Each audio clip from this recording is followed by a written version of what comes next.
오늘 이 본문의 말씀은 그리스도가 이 땅에 오시기 700년 전에 선지자 이사야를 통하여 하나님께서 주신 말씀입니다.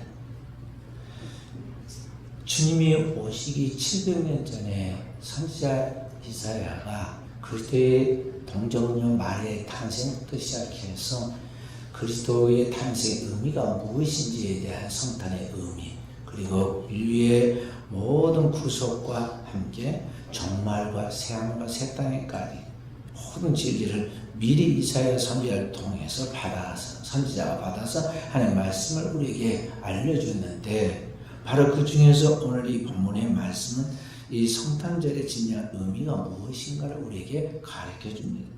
그래서 오늘 우리는 이 말씀을 통해서 하나님께서 성탄을 통해 우리에게 주신 하나님의 평강에 대하여 주시는 하나님의 은혜를 누리도록 해야겠습니다. 오늘 하나님의 말씀 속에서 우리는 그리스도의 오심, 성탄에 대하여 두 가지를 이야기합니다. 첫째는 오늘 우리가 이 땅에 처한 현실이 어떠한가 하는 것을 가르쳐 줍니다. 두 번째는 이 인간에게 내리신 하나님의 구원의 그 무한한 축복이 무엇인가 하는 것을 가르쳐 주고 있습니다. 먼저 오늘 이 말씀, 2절의 말씀이 핵심인데요. 오늘 2절의 말씀을 함께 우리 다시 읽어보도록 하십시다. 다 함께. 흑암에 행하던 백성이 큰 빛을 보고 사망의 그릇을 땅에 거주하던 자에게 빛이 비치도다. 여기 하나님께서 이 땅에 있는 백성들, 흑암에 행하던 백성이라 그랬고, 사망의 그릇을 땅에 거주하는 자라고 이야기를 하였습니다. 오늘 우리의 처한 현실을 보여주는 이야기입니다. 흑암과 사망의 그늘진 땅에 거하는 백성이다 하는 것입니다. 오늘 우리는 광명한 태양 아래서 살아가고 있고, 밤에도 우리 어둡지 않는 빛 가운데서 살아가는데 무슨 흑암에 또 사망의 그늘진 땅에 거한다고 하는 거 하고 말하고 있지만, 주께서 여기에 말씀하신 그 흑암과 사망의 그늘진 곳이다 하는 것은 우리의 심령 그리고 우리의 삶의 그 내면의 실제를 이야기하는 것으로서 영적이고 정신적인 우리의 상태를 말하고 있는 것입니다. 오늘 흑암에 처하여 있는 사망의 그늘 땅에 거하고 있는 그 백성이 누군가에 대하여 오늘 우리는 그래서 하나님의 말씀을 통해서 우리 자신을 살펴야 하는데, 바로 오늘 우리들 오늘 이 땅에 살고 있는 우리 죄인들의 모습과 그 상태를 성경은 큰 흑암에 거한다, 또 사망의 그늘 땅에 거한다고 말하고 있습니다. 우리가 지금 그런 상태에 놓여 있다는 것이죠. 오늘 우리는 실제로 지금 살아있지만 실상은 죽은 자와 같이 하나님의 무서운 심판, 그 진노 아래에 놓여 있는 죄인들이라는 것을 우리가 알아야 합니다. 로마서 1장 18절부터 보면 이렇게 말해요. 로마서 1장 18절 말씀 32절까지 보면 하나님의 진노와 불의로 진리를 막는 사람들이 모두 경건하지 않음과 불의에 대해 하늘로부터 나타나나니, 하나님의 심판, 하나님의 진노가 하나님의 진리의 말씀을 믿지 않고 그 하나님의 말씀을 받아들이지 않고 온갖 이 세상의 불의에 대하여 그것을 쫓아 살아가는 그 사람들의 경건치 않음에 대하여 하늘로부터 하나님의 심판이 나타난다는 거죠. 바로 오늘 우리는 지금 현실적으로는 평안하고 잘 사는 것 같이 보이지만 우리의 궁극적인 사실, 우리가 반드시 죽게 되어 있고 죽고 난 그 이후에는 영원한 심판을 받게 되어 있는 우리의 운명을 알아야 합니다. 인간은 모두가 다 올바르고 의인같이 보이고 그렇게 주장을 하지만 실제로 하나님께서는 우리의 인간의 상태를 진단하셔 너는 죄인이다.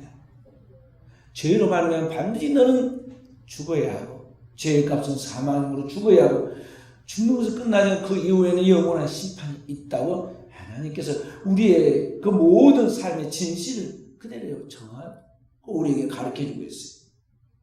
그 사실대로 그렇게 되고 있습니다. 우리는 건강하게 살 것 같습니다. 아이가 태어나서 자랄 때 얼마나 기쁨을 주고 건강합니까? 그러나 이제 세월을 이기지 못하고 그 아이가 자라서 성인이 되고 기억력이 사라지고 체력이 떨어지고 얼마 후에는 장년이 되고 그 다음에 노년이 되고 얼마면 기력이 완전히 쇠해가지고 그 왕성했던 과거의 이야기는 그 사람 혼자의 추억이 됐고 아무도 그걸 기억해 준 사람이 없는 채 쓸쓸하게 이 땅을 떠나가는 게 인간의 결과잖아요. 그런데 이렇게 된 이유에 대해 성경은 진단하기를 인간이 죄로 말미암아 결국 하나님의 영광이 이르지 못하고 결국에는 그 풀에 꽃이 떨어지듯이 인간은 그 모든 것을 다 잃어버리고 죄의 결과를 죽게 된다는 것이죠. 그래서 성경은 말씀하시기를 죄의 삭은 사망이라고 그랬고 그걸로 끝나는 것이 아니라 하나님의 궁극적인 최후의 심판을 통해서 그 외에는 영원한 심판이 있다고 그러는 것입니다. 이것이 인간의 운명이고 인간의 정해진 숙명입니다. 그래서 오늘 본래는 하나님의 인간은 하나님의 형상과 모양으로 지어진 거룩한 신성한 존재들이었어요. 그래서 오늘 로마서 1장 19절에 보면은 계속해서 이렇게 말합니다. 이는 하나님을 알만한 것이 그들 속에 보임이라 하나님께서 이를 그들에게 보이셨느니라. 창세로부터 그에 보이지 않는 것들 곧 그의 영혼의 능력과 신성이 그가 만든 만물에 분명히 알려졌나니. 그러니까 하나님께서 오늘 우리 인간은 신적 존재로 하나님의 형상과 하나님의 모양으로 지은 영원한 불멸한 존재로 창조하였는데 그래서 하나님을 알 수 있도록 알만한 것이 우리 속에 있게 만들어서 하나님과 교통하고 교제하며 살아가도록 만들었는데 인간이 그 마음에 하나님 두기를 싫어하고 그 마음이 상실된 마음으로 하나님과 상관없이 끊어지고 죄로 말미암아 우리의 영혼의 상태가 죽어버린 이 영적으로 우리 영혼의 상태가 파괴되어서 하나님이 그 안에 이제 거하지 아니하심을 인간은 하나님의 생명을 잃어버리게 된 것이죠. 그래서 결국에는 유한한 존재로서 결국은 죽게 되었고 범죄한 영혼은 반드시 정령 죽으라 하는 말씀을 죽게 되었고 그 후에는 영혼은 심판을 받게 되는데 그런 모든 삶의 그런 하나님의 궤적을 하나님의 정한 그런 법칙의 궤적을 오늘 우리가 따라가게 되었다는 것이죠. 그래서 지금 살아있는 동안은 우리의 영생 불멸할 것 같은데 절대 그렇게 되지 않고 얼마 후에는 우리가 우리의 생명을 반납하고 다 잃어버리고 순서 없이 가게 되는 거죠. 그런데 그 이후에는 어디로 가느냐는 거예요. 영원한 세계로 가게 되는데 분명한 것은 믿는 자는 그리스도의 피로 영원한 속죄를 받고 하나님의 영생의 나라에 들어가고 믿지 않는 죄를 사함받지 못하고 그대로 죄가 남아있음을 죄의 값으로 그는 영원한 영벌로 지옥에 떨어진다는 것이죠. 이것이 인간이 가야 할 다음 세계의 운명입니다. 그런 상태에 놓인 오늘의 우리들의 삶은 어떠하느냐? 사망의 그늘진 땅에 거하는 백성이고 흑암 가운데 거하는 백성이다 하는 것입니다. 죄악의 흑암에 오늘 죄로 말미암아 이 땅을 권세로 지배하고 있는 악한 영이 공중의 권세의 원수 마귀가 지배하고 있는 큰 흑암 속에서 거기에서 고통과 절망 가운데 죽어가고 있는 곧 죽게 되어 있는 상태에 놓여 있는 죄의 저주로 말미암아 사망의 그림자로 온갖 저주와 질병으로 고통받고 있는 인간의 운명의 상태가 이 비참한 상태가 어느 사망의 그늘진 땅에 거하는 백성이라고 표현하고 있는 것입니다. 로마서 1장 28절에 계속 보면 이렇게 말했습니다. 또한 그들이 마음에 하나님 두기를 싫어하며 하나님께서 그들을 상실된 마음대로 버려두사 합당하지 못한 일을 하게 하셨으니 그러니까 그 마음에 하나님의 영이 거하지 않고 하나님의 생명이 있지 않는 인간은 겉으로는 인간인 것 같이 보이는데 실제 그의 삶의 결론을 보면 그렇지 못하다는 것이죠. 그래서 하나님처럼 밝은 빛 가운데 진리의 삶을 살지 못하고 온갖 이제 합당치 못한 죄악된 일을 범하며 살아가게 되었는데 오늘 우리의 일상이에요. 29절에 이렇게 말 곧 모든 불의와 추악과 탐욕과 악의가 가득한 자요 시기와 살인과 분쟁과 시기와 악독이 가득한 자요 수군수군하는 자요 비방하는 자요 하나님께서 미워하시는 자요 능욕하는 자요 교만한 자요 자랑하는 자요 악을 도모하는 자요 부모를 거역하는 자요 우매한 자요 배약하는 자요 무정한 자요 무자비한 자라. 오늘 우리들의 일상이잖아요. 우리 늘 살아가는 삶을 분석해서 보면은요, 순히 이러한 것들의 연속이고 반복이고 내가 아니면 너가 또 그가 아니면 또 내가 늘 이런 짓을 하고 살아갑니다. 32절에 그렇게 말해요. 그들이 이 같은 일을 행하는 자는 사형에 해당한다고 하나님께 정하심을 알고도 자기들만 행할 뿐 아니라 또한 그러한 일을 행하는 자도 옳다 하느니라. 그런 것에 대해서 잘못되었다고 판단하고 그런 사람은 사형에 처한다고 말하면서도 실상 그렇게 말하는 오늘 우리 자신도 그렇게 살아가고 있다는 것입니다.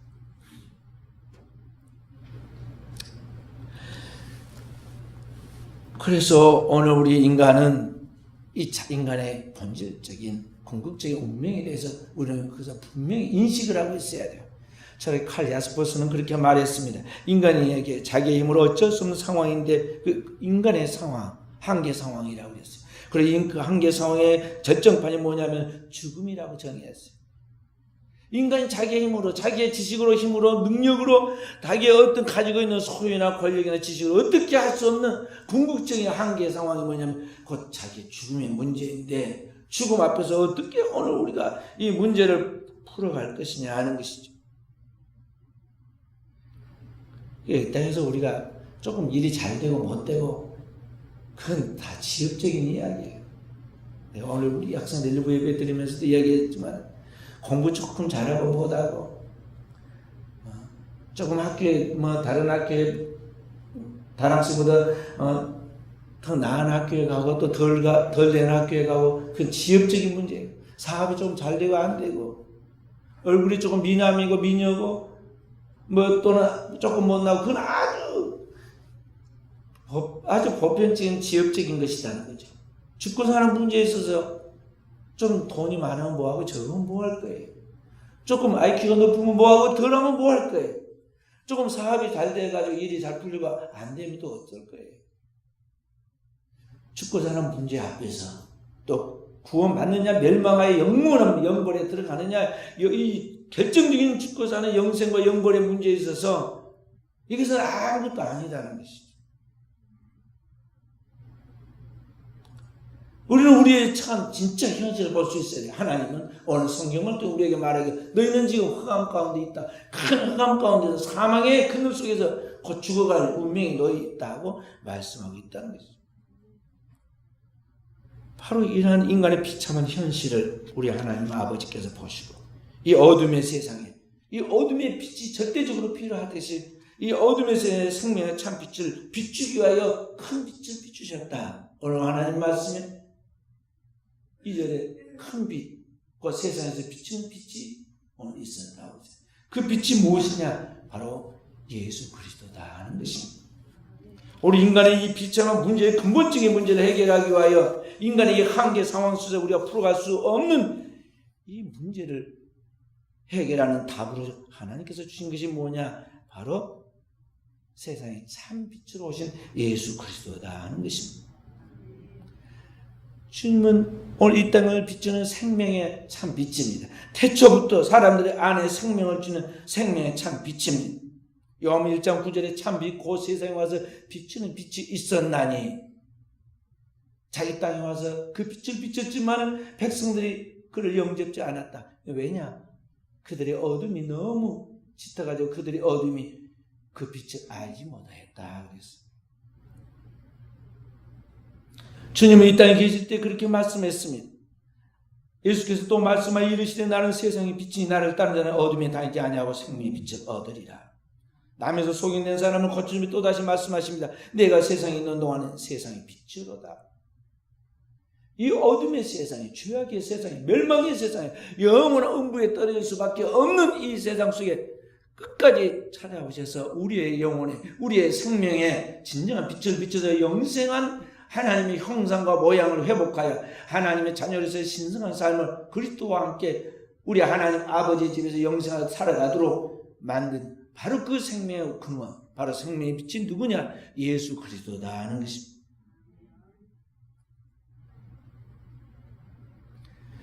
성탄의 의미가 바로 거기에 있습니다. 성탄은 바로 이 어둠의 세상의 어둠을 벗기는 참 빛으로 오셔서 우리에게 생명을 주려고 그리스도가 이 땅에 아기 예수로 탄생했다는 것입니다. 그래서 오늘 이 본문의 말씀 계속해서 읽어보면 6절에 뭐라고 말씀하고 있습니다. 이는 한 아기가 우리에게서 낳고 한 아들을 우리에게 주신 바 되었는데 그리스도의 탄생에 대하여 말씀하고 있는 것입니다. 그를 일컬어서 마지막에 뭐라고 그랬습니까? 평강의 왕이라 할 것입니다. 그래서 여러 가지로 주님을 묘사하면서 거기에 평강의 왕이라 그랬어요. 주님이 이 땅에 오셔서 오늘 나귀를 타고 예루살렘에 입성할 때 예루살렘에게 내 딸아 내 왕이 되기 임하느니 그는 겸손한 나귀 그 나귀 새끼를 타도다 하면서 평강의 왕이 오심을 말하고 있죠. 그때 무리들이 외치기를 지극히 높은 곳에서 하나님께 평화요 땅에서 기뻐하는 사람들 중에 평화롭다 하고 또 노래합니다. 그리스도의 탄생 때 누가복음 2장 14절에 천군 천사들이 외치는 이야기와 예루살렘 입성 때 어린아이들이 주님의 오심을 노래하는 노래가 똑같아요. 누가복음 2장 14절에 지극히 높은 곳에서 하나님께 영광이요 땅에서는 기뻐하심을 입은 사람들이 평화로다. 바로 이 땅에 하나님과 인간 사이에 평화를 주고 그리스도 예수의 그 십자가를 통해서 모든 죄를 도말하고 하나님과 평화하게 화평하게 된 인간이 또 이 땅에서 사람과 사람 사이에 막힌 담을 허물고 평화를 이루게 되죠. 바로 그런 평강의 왕이신 그리스도 예수께서 한 아기의 몸으로 이 땅에 탄생하여 우리 가운데 오신 그 사건이 뭐냐면 크리스마스, 그 성탄이다 하는 것입니다. 그 영원한 생명의 빛을 비추시는 말씀이신 그리스도 예수께서 이 땅에 인간의 몸을 입고 탄생해서 성경은 이렇게 표현합니다. 요한복음 1장 14절 말씀이 육신이 되어 우리 가운데 거하시면 우리가 그 영광을 보니 아버지의 독생자의 영광이 은혜와 진리가 충만하더라. 역사 속에 태초부터 영원부터 영원까지 계신 그 영원한 말씀이신 하나님이 천지를 창조하신 그 영원한 하나님의 말씀으로 오늘 우리 가운데 말씀하셨고 그 말씀하신 대로 예언한 대로 결국 이 땅에 말씀이 육시되어 아기로 탄생하였는데 그 예언이 성취했는데 바로 그분이 예수 그리스도다 하는 것입니다. 그래서 오늘 예수 그리스도가 오셔서 우리 가운데 있는 어둠을 이제 청산하시죠. 우리 안에 있는 근본적인 어둠, 그 죄의 문제에 대하여 주님께서 그분이 친히 담당하십니다. 빛으로 어둠을 담당하신 것입니다.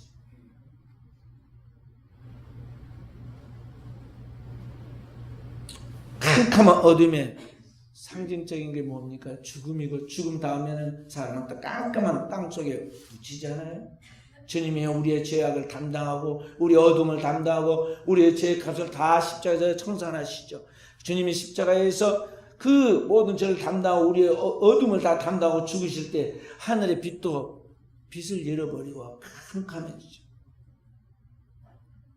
그리고 그리스도께서 우리의 죄를 담당하고 죄의 값은 사망이기 때문에 고개를 숙이시고 피와 땀과 진액을 다 쏟아내신 그분이 죄값을 치르고 죽으시죠. 숨을 거두시죠. 그리고 그 몸에 땅에 묻혀서 3일 동안 무덤 속에 있게 되죠. 그렇게 해서 우리의 죄는 그리스도에게 떠넘겨져 담당되었고 어느 그리스도 예수를 통해 우리의 모든 죄가 사해지고 그리스도 안에 있는 영원한 생명과 그리스도 안에 있는 그의 거룩함, 의로움이 오늘 우리에게 덧입혀져서 오늘 우리는 죄인이면서 하나님의 의를 덧입어 의인이 된 거예요. 그래서 복음에 하나님의 의가 나타나서 믿음에서 믿음에 이르게 하나니 곧 나 의인은 믿음으로 말미암아 살리라.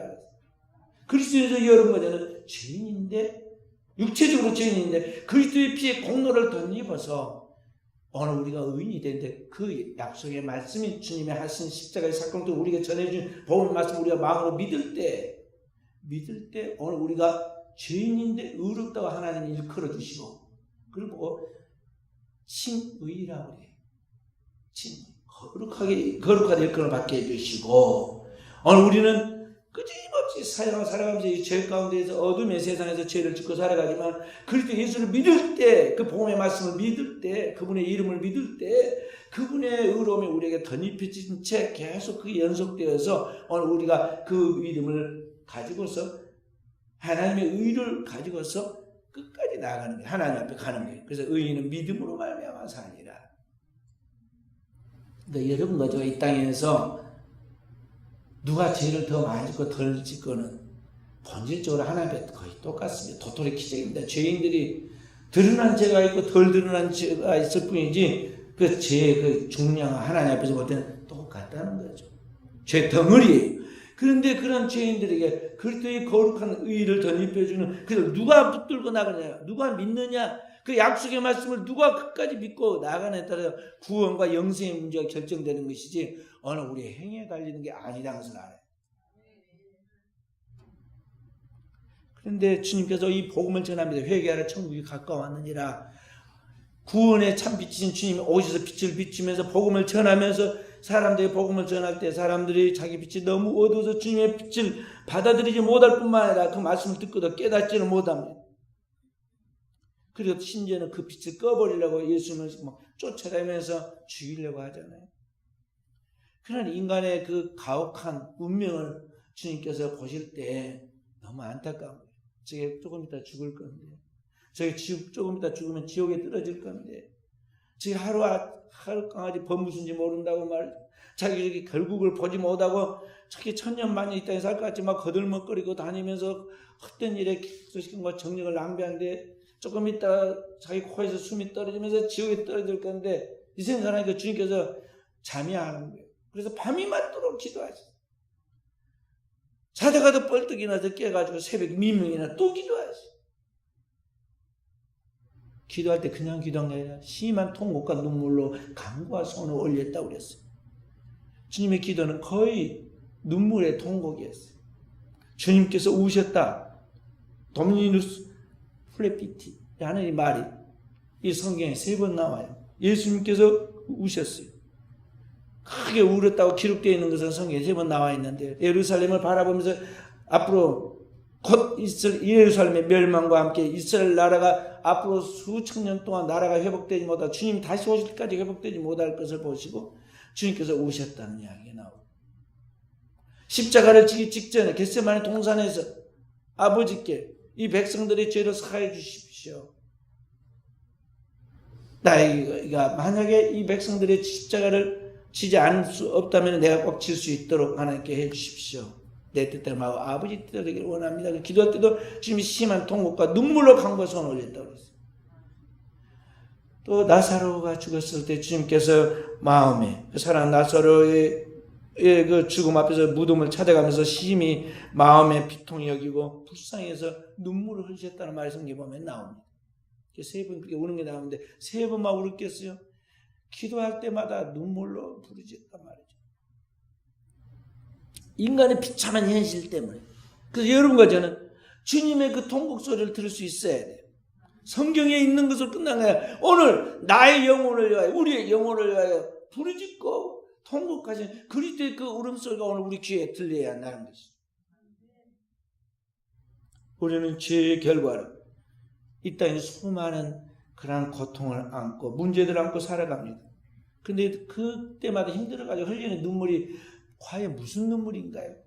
자기 자신에 대한 회한과 절망으로 인한 고통의 눈물, 가족 간의 이해의 부족과 오해에서 오는 갈등의 눈물, 지역에 살아가는 사람들과 또 직장 안에서 서로 교류되지 못한 것들의 괴로움의 눈물, 어느 민족 속에서 오늘 우리가 서로 부딪히는 그런 갈등의 눈물, 수많은 눈물을 흘리잖아요. 국회에 있는 사람들도 보면 맨날 여야가 싸우면서 어떤 사람은 눈물 흘리는 사람도 내가 봤어. 근데 그 눈물이 고상한 눈물이 아니에요. 우리나라는 지리적으로 남과 북이 싸우고 영남과 호남이 싸우고, 그런 지역 갈등으로 인해서 눈물을, 국제적으로 보면 미국과 한국, 중국과 한국, 일본과 한국, 이러한 국제 관계 속에서 오늘 막 다투고 싸우고 그렇게 합니다. 수많은 문제들이 있어서 다투고 분쟁하죠. 교회는 괜찮나요? 교회도 마찬가지입니다. 서로 믿지 못해가지고 교회 안에서 형제들인, 그리스도를 믿는 형제들은 교회 안에 성도들 간에도 불신과 오해에 대해서 눈물을 흘리고, 목회자와 성도 간에도 갈등과 오해로 인해서 눈물을 흘립니다. 서로 비난하고 자기가 신세 타령하면서 하소연하고 웁니다.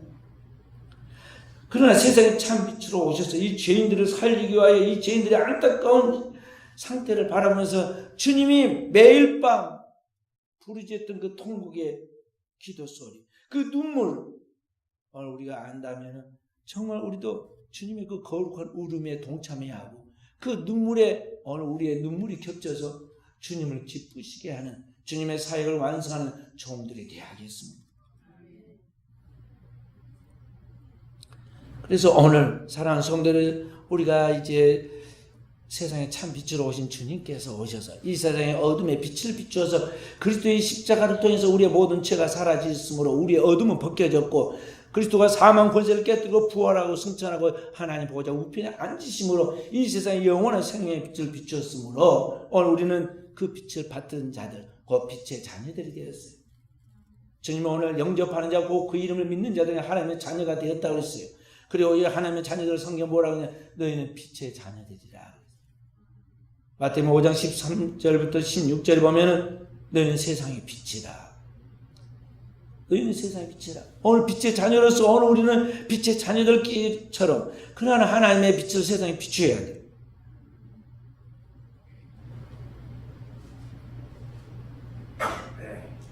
어떻게 그렇게 비출 수 있느냐?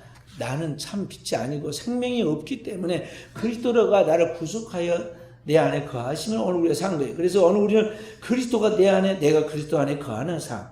다시 말해서 내가 그리스도의 말씀을 믿는 믿음 안에 있고 그 말씀이 내 안에서 내 생각 속에서 자리를 잡고 나를 지배하고 나를 이끌어감으로 오늘 우리가 그 진리 안에 살아가는 삶을 살아갈 때 오늘 우리는 빛 가운데 거할 수 있고 그 빛의 자녀로서 세상의 빛을 비출 수 있다는 것입니다.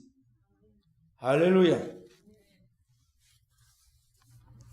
그래서 첫 번째 그리스도가 오신 성탄 때 말씀이 육신이 되어 우리 가운데 거하심에 하는 말씀처럼 그리스도의 성탄이 말씀이 그 안에 거하셔서 육신이 되어가지고 오늘 우리 가운데 아버지의 독생자의 영광을 드리는 것이 오늘의 우리는 어땠냐? 주님을 다시 우리 마음속에 모시고 마음의 보좌에 모시고 우리가 다시 한번 거듭남으로 말미암아 우리가 제 성육신이 되어야 한다는 것입니다. 그리스도를 내 안에 잉태하고 그리스도가 내 안에 다시 탄생하도록 해서 우리가 작은 예수로서 이 땅의 어둠에 빛을 비추는 자들이 되어야 한다는 것입니다. 사랑하는 성도는 우리가 과연 세상의 빛일까요? 아니면 어둠을 더 어둠으로 만드는 그런 거치는 자들일까요? 오늘 현대 사회 속에서 살아가는 크리스찬들로서 오늘 우리가 진정한 우리 자신을 실제로 볼 수 있어야겠어요. 내가 누구냐? 내가 어떤 존재냐? 내가 빛인가 어둠인가에 대해서 우리는 스스로 자기를 바라보고 자기를 교정시키고 고쳐나가야 돼요.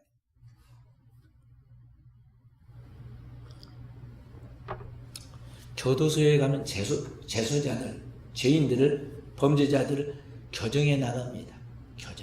교정시설이라고 교정한다고 이야기하는데요. 아무리 해도 고쳐지지 않는다고 그래가지고 말이죠. 거기에 있는 분들은 사고만 더 지지 말라고 관리하죠. 저희들이 목회자들이 가가지고 막 말씀을 전하고 그들에게 상담하라고 그들을 막 교정하면요. 뒤에서 이야기합니다. 아, 해봐야 안 되는 건데. 너무 그렇게 스트레스 받고 그러지 말라고. 그렇게 이야기를 저희들한테 아주 충고를 해요. 사람은 안 되죠. 해보니까 안 돼. 그렇지만 하나님은 하실 수 있다는 걸 알아야 돼. 오늘 여러분과 제가 세상 사람들이 볼 때는 이게 뭐 된 것 같이 유장을 하고 포장을 하고 우리가 그렇게 쫙 꾸미지만은요. 실제로 본질을 보면 우리가 사실 문제 덩어리거든요. 안 되는 존재예요. 그런데 하나님은 우리에 대해 희망을 가지고 된다고 말씀하시고 그리스도를 보내서 우리의 제 근본적 문제가 하늘로부터 땅에서 해결해 놓으시고 그리스도가 이루어진 그 사건을 우리가 믿게만 하면 그 믿음을 근거로 해서 하나님의 성령 우리 가운데 역사해서 우리를 새롭게 교정시켜서 새로운 하나님의 백성 새 하늘과 새 땅, 새 하늘과 새 땅, 새 예루살렘에 들어갈 그 하나님의 새 백성으로서 우리를 만들어 놓으신다. 그래서 우리는 정말 그런 사람이 되도록 하나님이 하신 것까지 그 말씀을 믿고 우리가 하나님을 도와야 돼. 내 육신이 내 영을 도와야 하고 내가 그리스도를 도와야 한다는 거죠. 남의 일 하듯이 남의 일 하듯이 하나님이 좀 그렇게 몸부림치는데 우리는 그냥 어디에서 너 동네 너무집 이야기 하는 것 같이 이야기 듣는 것 같이 그렇게 듣고 말잖아요. 그래 성탄절 좋지. 어디 재밌는 거 하는 데 없어? 이렇게 생각하고 성탄절 놀러 가기 바쁘고 말이죠. 성탄절은 좋아하면서 하나님 예배가 첫 번째인데 예배 드리러 간 것이 아니란 말이에요. 세상 사람들이 더 멀리 더 막 크리스마스 시즌을 맞이하여 뭐 장사도 하고 놀러도 가고 뭐 먹을 것도 먹고 즐기는 것 더 많이 해요. 진정한 성탄의 의미를 모르는 것입니다. 오늘 그리스도의 여러분께서는 우리 자신이 성탄절에 다시 한번 깊이 성찰해야 돼요. 성탄절에 이 성탄 대림절이 나타날 때 이 후드, 이 색깔을 보라색을 한 것은 뭐냐면 슬픔과 고난과 경건을 상징하는 거예요. 오늘 우리는 주님의 오심이 그리스도의 낮아지심과 비하시켜서 이 땅에 오심이 정말 어떤 큰 의미가 있는 걸 알 때 우리 자신이 얼마나 큰 죄인인데 나 같은 죄인을 구원하러 오셨는가에 대하여 우리는 경건해질 수밖에 없고 회개가 터져나갈 수밖에 없는 거죠. 나라는 자신이 너무나 부끄럽기 때문에 그러한 것입니다. 오늘날 사람들은 하나님을 믿는다고 하면서도 교회 다니고 또 하나님 믿는다고 그렇게 장담을 하면서도 여전히 자기를 믿고 있습니다. 그래서 믿는다고 하지만 그 분석에서 머리를 다 열어보면 그 속에서 자기 생각이 꽉 차게 있고 자기 생각대로 믿습니다. 하나님 말씀은 말씀 그대로 성경대로 진리 말씀대로 믿지도 않아요.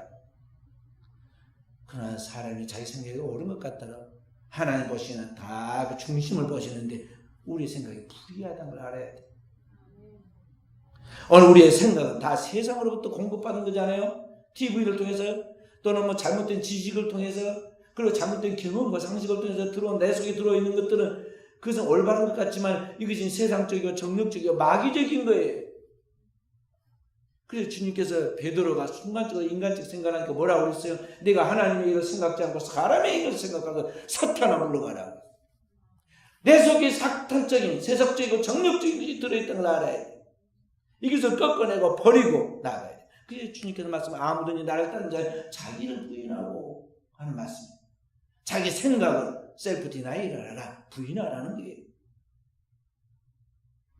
그리고 오늘 우리는 주님을 믿는 그리스도인으로서 주님의 말씀이 육신되신 것이 오늘 하나님의 말씀 그대로로 성경을 강단을 통해서 들려주는 말씀을 우리가 성경의 말씀을 그러하고 우리가 집에서 읽는 이 성경에서 읽은 말씀 그리고 제자훈련을 통해서 그 말씀을 자기 삶에 적용하는 그런 시간을 통해서 하나님의 말씀 받은 그대로 어린아이처럼 믿어버려야 그러면 그대로 되리라. 말씀이 그대로 이루어지는 하나님의 성취가 나의 삶에 재현된다는 것입니다. 마가복음 1장 11장 24절에 그렇게 말했습니다. 그러면 내가 너에게 말하느니 무엇인지 기도하고 구하는 것은 받은 줄로 믿으라. 그러면 너에게 그대로 되리라. 하나님 말씀 그대로 어린아이처럼 믿고 어린아이처럼 막 벌떡 5개 물고기 2마리 주면은 다 해결할 줄 알고 그냥 갖다 애기가 천진난만 내놓잖아요. 그래서 실제 그런 사건이 일어났습니다. 그대로 되리라. 오늘 내 영혼 지성소에 내 마음 기쁜 곳에 하나님의 말씀을 그대로 받아들일 때 그것이 내 영혼의 양약이 되어 내 뼛속까지 치유하게 된다는 것이죠. 그래서 사랑하는 성도 여러분 저는 속지 말아야 돼요. 이 세상의 현상에 그리고 오늘 우리가 당면하는 그 사실들 그 사실과 현실들 이런 것들이 진짜 같잖아요. 그게 그림자와 같은 거예요. 그게 진실이 아니에요. 다 꾸며낸 거예요. 역사도 꾸며낸 거예요. 역사도 힘 있는 자들이 권력을 잡은 자들이 자기의 이야기를 잘 아름답게 미화시켜가지고 기술내는 그 역사예요. 역사 이면의 이야기를 들어보면 정반대의 사건들이 있어요. 그와 같이 오늘 우리는 우리 눈앞에 보이는 현상에 속으면 안 돼요. TV에서 본 게 전부가 아니에요. 그건 다 TV에서 어떤 목적을 가지고 연출해 놓은 것들이에요. 드라마가 연출되듯이. 그리고 어떤 뉴스가 연출되어 나오는 거단 말이죠. 눈에 보이는 현실과 눈에 보이는 그 상황이 다 진실이 아니다는 거죠. 오늘 우리는 이러한 것들에 속아서는 안 되고요.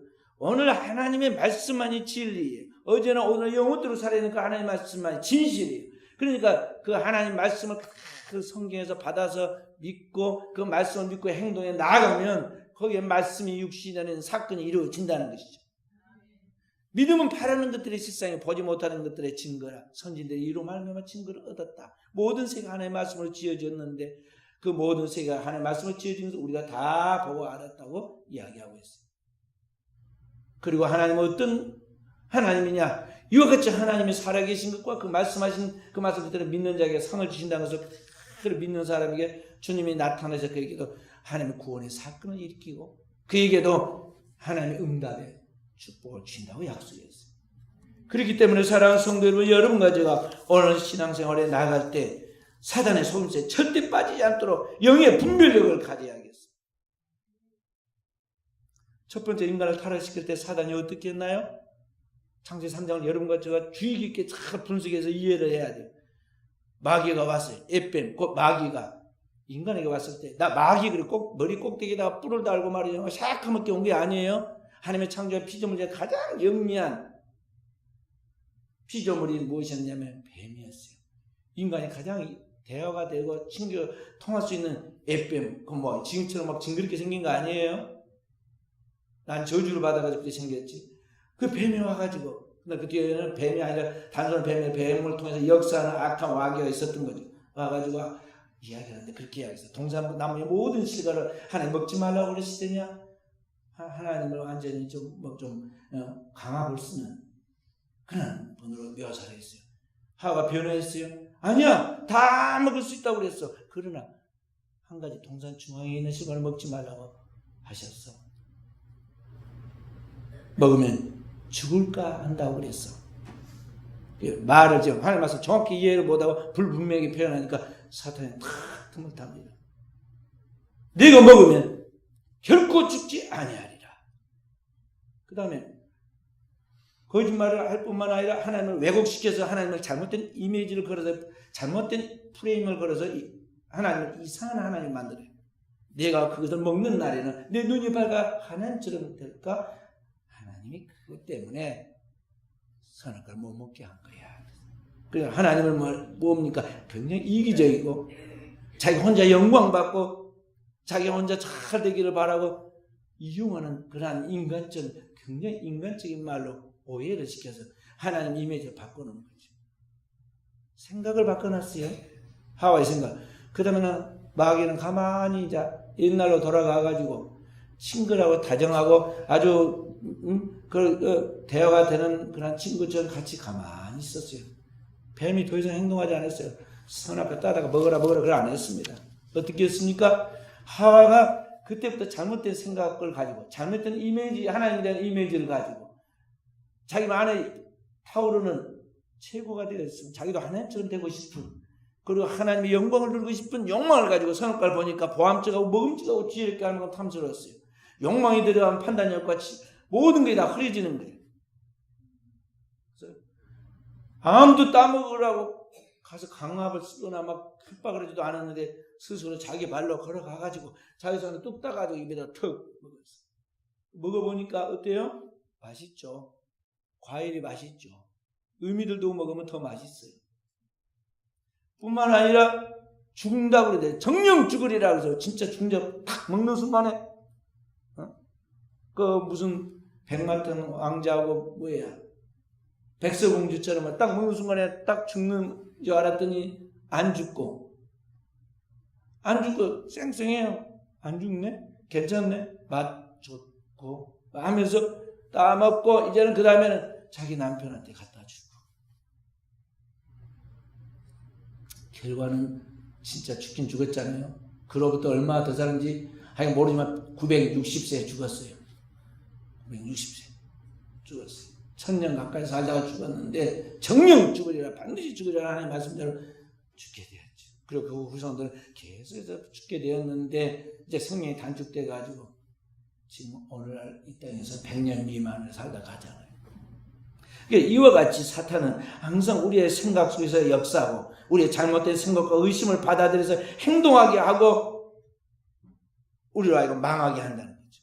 그래서 여러분과 저는 크리스찬이지만 입술로만 크리스찬이 돼서는 안 되고 외형적으로 교회에 나왔다 다 된 게 아니에요. 하나님 말씀을 통해서 건강한 자아성을 가져야 돼요. 하나님 말씀으로 그 말씀이 육신이 되는 그리스도의 정체성을 형성하고 그리스도의 그의 영성과 영역을 소유하고 하나님 말씀의 정립을 통해서 진정한 그리스도의 모습을 우리의 삶의 내면에서부터 외부에까지 나타나게 한다는 거죠. 그렇지 않고 순간순간 넘어졌던 베드로 이야기처럼 하나님의 생각과 세상 생각을 짬뽕으로 해가지고 왔다 갔다 하다가 병든 자아상으로 잘못된 생각과 판단으로 결정을 내리게 되면 아담과 하와가 실패한 것까지 오늘 우리의 삶에 대해 끊임없이 실패하고 넘어지고 나서 하나님께 항거하는 아담과 하와처럼 망하고 나면 다 남의 탓을 해요. 우리 옛말에 뭐 때문에 조상 탓이에요. 잘하면 다 내 잘난 탓이. 우리가 잘하고 잘 됐으면은, 야, 내가 기도해가지고 너 이렇게 된 줄 알아? 뭐가 잘못돼가지고 있으면은, 남편 탓이고, 자식 탓이고, 부모 못 만난 탓이고, 교회 탓이고, 목사 탓이고. 건강한 자아상을 가져야 돼. 성경의 복음의 말씀을 통해서 하나님께서 우리에게 아주 살아있는 참된 절대적인 긍정의 하나님 말씀들이 있는데, 축복의 말씀, 구원의 말씀, 영생의 말씀도 있는데 우리는 그 말씀이 너무나 빈약해. 성경을 갖다가 딱 덮어다가 차에다 던져놓거나 주일날 찾으려면 어디 있는지 막 한참 찾다가 빈손으로 오거나 이런 정도인데, 지금 우리가 얼마나 하나님 말씀이 우리 속에 자리를 잡아서 있겠어요.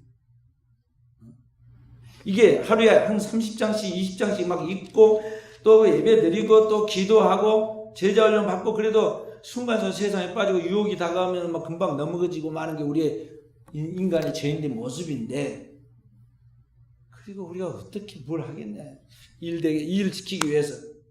우리 권사님 한 분 그러더라고요. 목사님, 일 지키야 하니까 빨리빨리 직분을 주라고. 그렇게 해. 직분을 주면 한두 달 합니다. 한두 달 하는데 그 흥이 떨어지고 기분이 떨어지면 똑같이 옛날로 돌아가서 시험이 들어가서 더 못해. 이게 사람이 하는 게 아니야. 하나님을 믿고 하나님이라는 것은 사람의 힘으로 되는 게 아니야. 수준이 돼야 돼. 영적인 수준이 돼야 하고 하나님의 사람으로 체질과 인격이 변화되고 그럴 때 능력을 소유해야 하나님을 할 수 있는 거예요.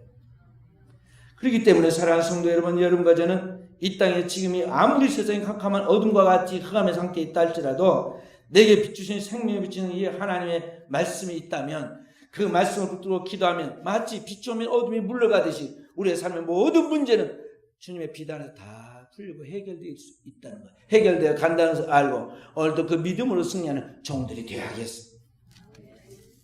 말씀을 마치도록 하겠습니다. 사랑하는 성도 여러분, 한 해를 마무리하고 새해를 시작해가는 이 시점에 우리가 마음가짐을 새롭게 가야겠어요.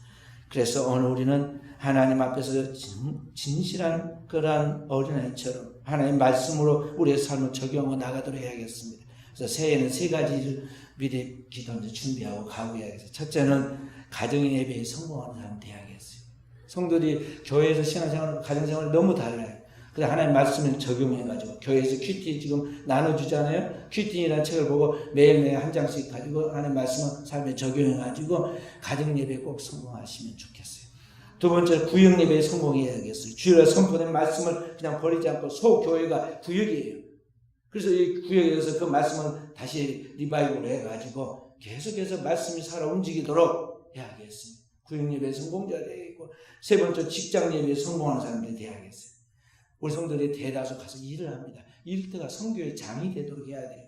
거기에서 하나님 받을 은혜를 그때 필요에 따라서 잘 주님의 말씀하신 것 같이 가서 간증하고 그 은혜를 나눔으로 자기 일터가 직장이 복음화되도록 해야 한다는 것이죠. 그래서 2019년 새해에는 우리의 사랑하는 성도들이 정말 삶의 현장에서 영혼의 열매가 거두어지는, 하나님 2019년에 영혼의 열매를 거두게 하실 거예요. 이제 하나님 주신 것도 수확도 못 거두면 안 되잖아요. 그렇게 해서 우리 사랑하는 성도의 영혼이 잘된 같이 모든 범사가 잘 되고 형통하는 승리의 날들이 다가올 수 있기를 주의 이름으로 축원드립니다. 하나님 말씀 붙들고 3분 동안 통성으로 우리 기도하십시다. 우리의 실체를 발견하게 해주십시오. 주님의 빛을 받은 자도 빛의 자녀로서 열매를 맺게 해주십시오. 또 우리 안에 아직 정리되고 정돈되지 못한 불신앙을 우리 하나님께서 사해해 주시고 새롭게 해주십시오. 통성으로 기도하십시다. 주여, 주여, 주여.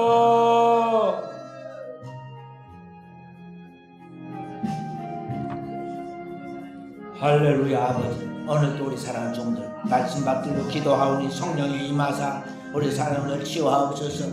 영육간에 아버지 주의 사랑하는 종들을 축복하여 주시고, 아버지 우리 하나님 안에서 거룩한 주님의 형상과 모양으로 이루게 하옵소서. 주여, 오늘도 주님 안에서 우리 자신의 현실을 볼 수 있는 통찰을 주십시오. 우리 안에 있는 어둠을, 우리가 큰 어둠 가운데 있다는 것을, 아버지 우리가 사망의 그늘에 처해 있다는 것을 알게 하여 주시고, 오늘도 이 지금의 현실에서 나를 구원하는 이 세상이 아니라, 세상에 있는 것들이 아니라, 이 세상의 물질과 이 세상의 사람이 아니라, 이 세상의 부귀와 영화와 명예가 아니라, 오늘 죽고 사는 이 구원과 영생의 문제는 내 이 어둠의 세상에 참빛을 가져오신 그리스도 예수밖에 없다는 걸 알게 하여 주시고, 세상에 참빛을 비추기 위해 자신의 생명을 내어주신 우리 예수 그리스도를 밝게 알게 하시고, 그 예수 그리스도를 따르게 하시고, 그 예수 그리스도 안에서 자유함을 얻도록 주의 종들을 축복하사 오늘도 그 믿음으로 승리하는 종들만 되게 하옵소서. 성령이여 오늘도 주의 종들을 붙잡아 주소서. 주의 종들을 축복해 주소서. 주의 종들과 함께 하여 주소서. 주여 세상도 없고 나도 없고 구속한 주님만 보이게 하여 주시고, 주님이 내 안에 내가 주님 안에 있게 하옵소서. 주의 진리 가운데 내가 거하게 하시고, 진리의 말씀이 내 안에 거하여 주님과 하나를 이루게 하시고, 그리스도의 거룩한 하나님의 사람으로서의 영적인 체질이 갖춰지게 하여 주시고, 주님의 거룩한 영적 사람으로서의 정체성이 형성되게 하여 주시고, 그리스도의 참된 신앙의 정립이 이루어지게 하여 주시고, 주님의 권세 있는 하나님의 자녀로서 세상의 빛이 되게 하옵소서. 빛의 열매를 맺게 하옵소서. 가정을 구원하게 하여 주시고, 지역을 구원하게 하여 주시고, 직장을 구원하게 하여 주시고, 오늘 또 이 지역을 복음하고 민족을 복음하고 세계를 복음하는 그리스도의 삶을 감당하길 하옵소서. 주여 오늘도 우리 사랑 종들 당면한 문제가 있습니까? 이것은 구원과 영생의 문제에 비하면 너무나 지역적이고 작은 것입니다. 땅에 있는 걸 구하지 않게 하시고 먼저 하나님의 나라 오일을 구하게 하시고, 영원한 하나님의 생명을 얻게 하옵소서. 영원한 생명을 얻게 하옵소서. 아버지 주의 사랑 종들의 영혼을 우리 하나님 축복하여 주시고 온전하게 하여 주시고, 아버지 주의 종들을 통해서 아버지 뜻 이 땅에 이루어가는 하나님의 영광의 역사만 나타나게 하옵소서. 아버지 주의 새로운 종들을 축복하옵소서.